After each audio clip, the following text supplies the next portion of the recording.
Почему никто не несет за это ответственность? Досмотрите это видео до конца, и вы узнаете, какая сложилась ситуация, и ответ на вопрос, почему ничего не решается. Подписывайтесь на наши обновления и точно будете в курсе всего самого актуального. Спустя месяц после вооруженного конфликта на таджикско-кыргызской границе руководство Таджикистана официально до сих пор не прокомментировало эти события. В общественной повестке так и не появились вопросы о том, кто несет ответственность за гибель сотни граждан страны. Через месяц после трехдневного вооруженного конфликта на границе Таджикистана и Кыргызстана Бишкек и Душанбе вновь обвиняют друг друга в нарушении достигнутых договоренностей и милитаризации приграничной зоны.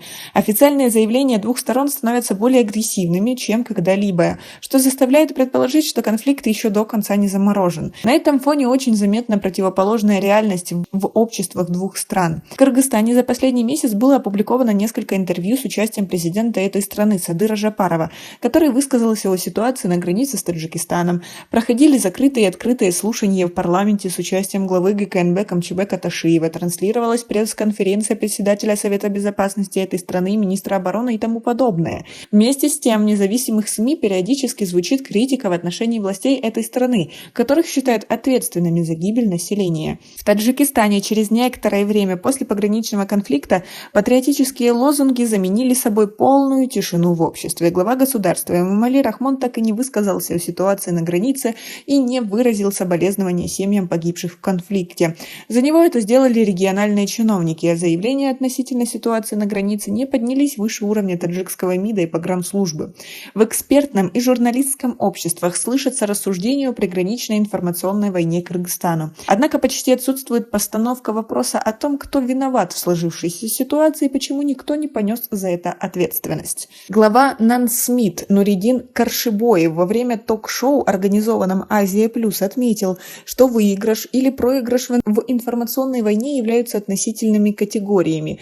Главной причиной было то, что таджикские журналисты не имели доступа к официальной информации. К сожалению, каждый год это повторяется, когда в разных частях республики ситуация усугубляется. Ответственные лица в соответствующих органах власти закрываются от всех, отмечает Каршибоев. Оппозиционный политик Шарафиддин Гадоев говорит, что самый главный промах таджикских властей – это допущение одних и тех же ошибок. 30 лет власти Таджикистана продолжают репрессии в отношении журналистов и активистов гражданского общества.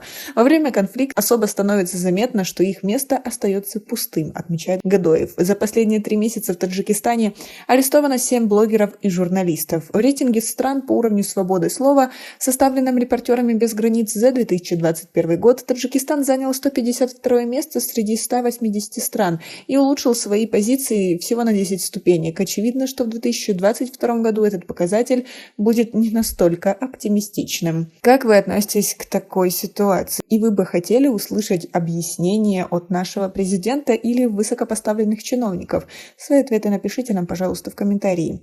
Власти не комментируют ситуацию со свободой слова в стране, как и, впрочем, не разъясняют ситуацию по приграничному конфликту с Кыргызстаном. В Таджикистане отсутствует по-настоящему народное правительство. Если было бы так, то половина правительства должно было бы подать в отставку, так как по их вине погибли десятки ни в чем не повинных граждан, говорит Шарафиддин Гадоев. Независимый политолог из Душанбе, пожелавший не называть его имени, считает такие ожидания далекими от реальности. В Таджикистане формировался типичный вождизм во властных отношениях, где общество совершенно не контролирует власть.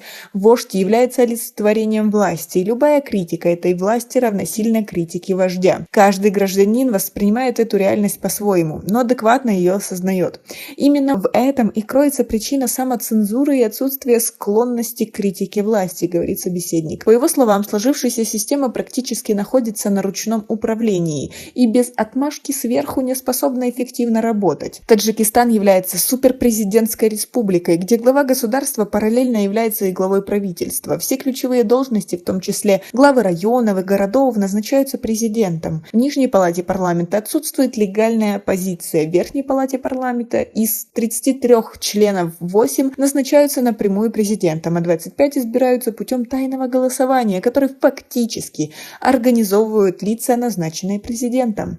Таким образом, все существующие институты остаются замкнутыми на главе государства, лицо которое, кроме привилегий, несет и ответственность за результат тех или иных решений. Пограничные конфликты между Таджикистаном и Кыргызстаном продолжаются уже много лет. И пока такая же власть существует и в Таджикистане, и в Кыргызстане, и не собирается меняться, вряд ли что-то изменится в приграничных конфликтах. А вы как думаете? Свои ответы напишите нам, пожалуйста, в комментарии.